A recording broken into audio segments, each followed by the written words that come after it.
الحمدللہ رب العالمین والصلاة والسلام علی سید المرسلین اما بعد فاعوذ باللہ من الشیطان الرجیم بسم اللہ الرحمن الرحیم۔ درود پاک پڑھ لیجئے۔ اللہم صلی علی سیدنا و مولانا محمد وبارک وسلم صلاۃ و سلام علیک یا سیدی یا رسول اللہ۔ آج سے انشاءاللہ روزہ توڑنے والی وہ کون سی چیزیں ہیں ان کو جو ہے وہ سرسری طور پر جو سن لیتے ہیں۔ کتاب ہے فیضان فرض علوم جو کہ مفتی ہاشم کی لکھی ہوئی کتاب ہے، تو اس کے اندر جو ہے وہ روزے کو توڑنے والی جو چیزیں ہیں وہ 12 چیزوں کا جو ذکر کیا گیا ہے، ہم ان کو سن لیتے ہیں اور انشاءاللہ اس کو یاد بھی رکھیں گے کہ روزہ جو ہے وہ کون سی چیزیں ہیں جس سے ٹوٹ جاتا ہے۔ تو کھانا پینا اور ہم بستری کرنے سے جو روزہ کیا ہو جاتا ہے، ٹوٹ جاتا ہے، جبکہ روزہ دار ہونا یاد ہو۔ اگر یاد نہیں، بھول کر کھا لیا، پی لیا یا جمع ہو گیا تو پھر ایسی صورت میں روزہ نہیں ٹوٹے گا۔ بھول کر اگر ہوا تو روزہ نہیں ٹوٹے گا، اگر یاد ہے پھر ایسی صورت میں جو روزہ ٹوٹ جائے گا۔ اسی طرح حقہ، سگریٹ وغیرہ پینے سے بھی روزہ جو ہے وہ ٹوٹ جاتا ہے، اگرچہ اپنے خیال میں حلق تک دعا نہ پہنچا ہو۔ پان یا صرف تمباکو کو کھانے سے بھی روزہ جو ہے جاتا رہے گا،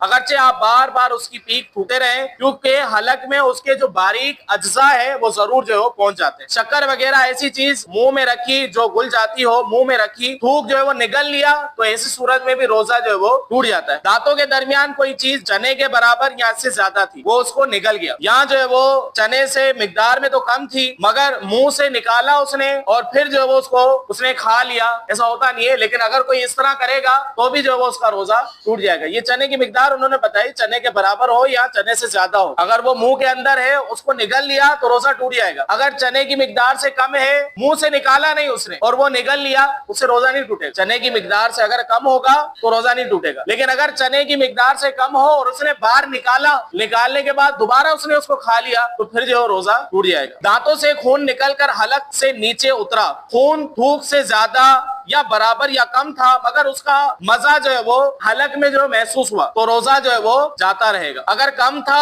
اور مزہ بھی حلق میں محسوس نہ ہوا تو پھر جو روزہ نہیں جائے گا۔ ذائقہ محسوس ہوگا نا تو جو روزہ ٹوٹ جائے گا، ذائقہ محسوس نہیں ہوا تو پھر ایسی صورت میں روزہ نہیں ٹوٹے گا۔ روزہ یاد رہنے کے باوجود حکنا لیا، مطلب وہ جو بڑے پیشاب کی جگہ ہے اسے اگر کوئی دوائی لے گا تو ایسی صورت میں بھی یا ناک کے نتنوں سے دوائی چڑھائی تو روزہ جو ہے وہ اس سے بھی ٹوٹ جائے گا۔ دونوں صورتوں میں روزہ جو ہے وہ ٹوٹ جائے گا۔ کلی کر رہے تھے کہ بلا قصد پانی جو ہے وہ حلق سے اتر گیا، کلی کر رہا تھا اور پانی جو ہے نیچے اتر گیا، یا جو کسی نے دھکا دیا، کلی کر رہا تھا پانی نیچے اتر گیا، حالانکہ اس نے بلا قصد جان بوجھ کے نہیں، غلطی سے ہو گیا، یا جو ہے وہ ناک میں پانی چڑھا رہا تھا دماغ تک جو ہے وہ چڑھ گیا تو ایسی صورت میں روزہ ٹوٹ جائے گا۔ روزہ ٹوٹ جائے گا، ارادتاً ہو بغیر کسی ارادے کے ہو، دونوں صورتوں میں روزہ جو ہے وہ ٹوٹ جائے گا، مگر جبکہ روزہ دار ہونا بھول گیا ہو تو روزہ نہ ٹوٹے گا، اگرچہ قصدن ہو۔ یوں ہی روزے دار کی طرف سے کسی نے کوئی چیز پھینکی، وہ اس کے حلق میں چلی گئی تو بھی جو روزہ ٹوٹ جائے گا۔ تو اگر غلطی سے بھی جو ہے وہ چلی گئی کوئی چیز تو پھر ایسی صورت میں روزہ جو ہے ٹوٹ جائے گا۔ سوتے میں پانی پی لیا